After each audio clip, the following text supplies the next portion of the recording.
But we did see the way he reacted when he was on the bench, very Yeah. demonstrative. You said you weren't aware of that.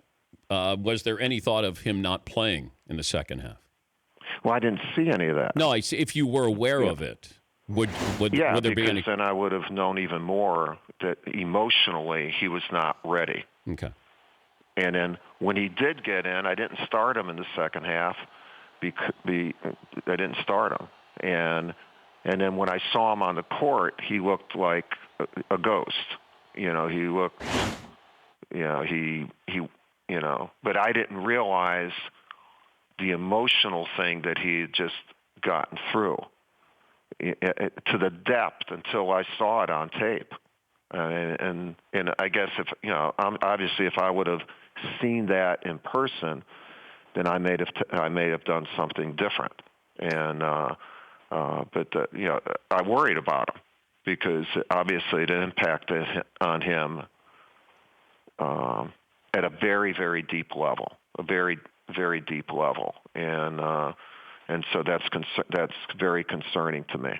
Yeah, that's what I noticed, and I didn't know if John Shire alerted you to that. The tripping part of it, I get it, but when he sat down and you could tell that he was beating himself up over it. He knows what he did, and then I didn't know if it was one of those moments where you say, you know what, it might be better if you do sit down. But as you said, you weren't aware of it. But that was a concern. And I don't disagree with you. I think I would have, I probably would have done something different, and I understood it obviously better by seeing it, and that's what and my staff after the ball game, they're saying, I said, let me see this, let me see exactly what happened because this kid is distraught, and there's something more, it's really deeply affected him, and so before talking to the press or anything, I met with Grayson alone, and had a great talk with him, and then that led to the fact where he wanted to apologize in person to Stephen Santa Ana, and we were able to arrange that. And to me, that's the process of making this as getting better, getting helping, getting this on the right road, and then the thing this morning and our statement that we put out really early this morning is another step towards that. And obviously, not maybe obviously, but I've been in constant touch with Grayson since then, and in making sure that he is okay, that he is, that we are taking steps, and this is what's going on, and so when somebody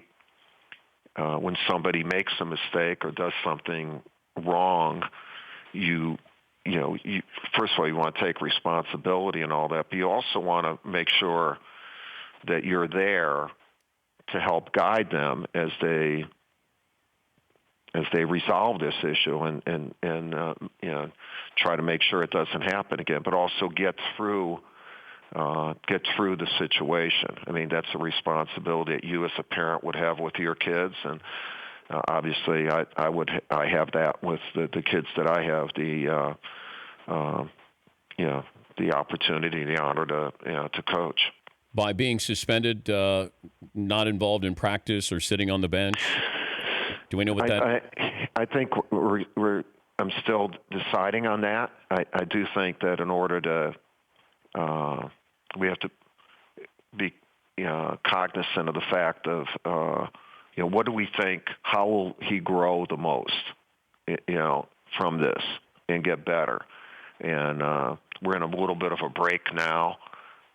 He will be on a bench, like when we play up at Virginia Tech, he will not play.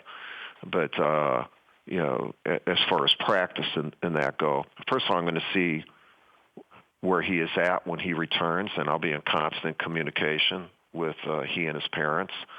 And then I'll make that decision along the way. I think, to have this this is the way I've coached and led my entire life, is just take things on a day-to-day basis and see what that situation, that individual, that group needs at that time, instead of having preconceived ideas about what's the right, we're going to do it this way, or we're going.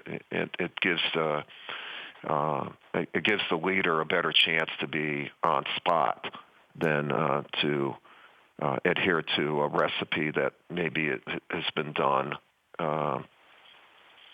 that's not appropriate.